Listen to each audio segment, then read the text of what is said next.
Guys, গতকালকে বাংলাদেশের চট্টগ্রামের কৃষ্ণা দাস নামে একজন মহিলা ফেসবুক লাইভে এসে আত্মহত্যা করে। তো তার ঘরের বাইরে গিয়ে যেন মরি।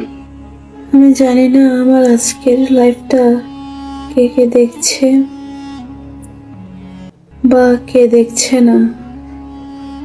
শুধু একটা কথাই বলবো, আমি আমার জীবনে একটা জায়গায় নিজেকে সবচেয়ে বড় অপরাধী মনে করি,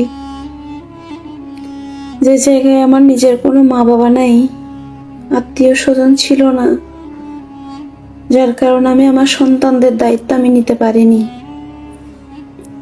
সেক্ষেত্রে আমি মা হিসেবে সবচেয়ে বড় অযোগ্য একজন মা, সবচেয়ে বড় অযোগ্য একজন মা। আমার কোনো যোগ্যতাই নাই একজন মা হওয়ার। সবচেয়ে বড় কথা হলো,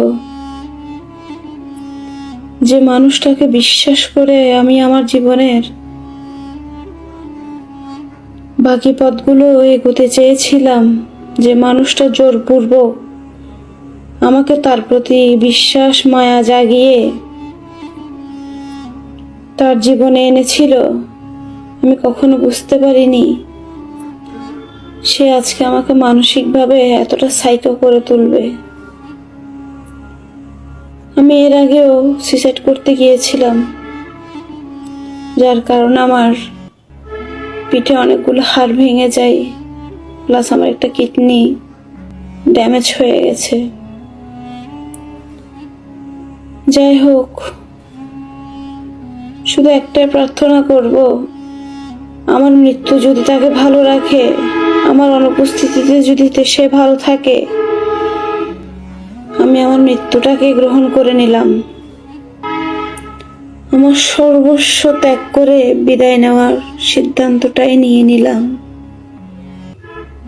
অনেক তো হলো জীবনের যুদ্ধ। সে 2016 সালে যখন সংসার জীবনে পা রেখেছিলাম, তখন থেকে সেই একই যুদ্ধ করে যাচ্ছি, শুধু বেঁচে থাকার লড়াই। আমার এই লড়াই আর কখনো শেষ হবে না, তার থেকে বরং নিজেকে মুক্তি দিয়ে দেওয়াটাই ভালো। সে আমায় বলেছিল, জানেন, আমার যদি মরতে ইচ্ছে করে তার ঘরের বাইরে গিয়ে যেন মরি। কিন্তু আমার প্রশ্ন,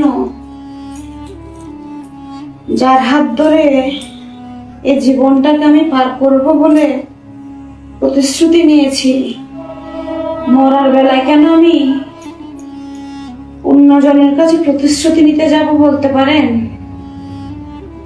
কেন যাব? সম্ভব নয়। শুধু সে নিজের মান সম্মানের কথা ভেবেছে, আমার কথা ভাবেনি। সোনার চামচ মুখে নিয়ে জন্ম নিয়ে আজকে আমার আত্মহত্যা করতে হচ্ছে, শুধুমাত্র কাছের মানুষগুলোকে মুক্তি দেব বলে, শুধু লাওয়ারিস নামটা গোছাবো বলে।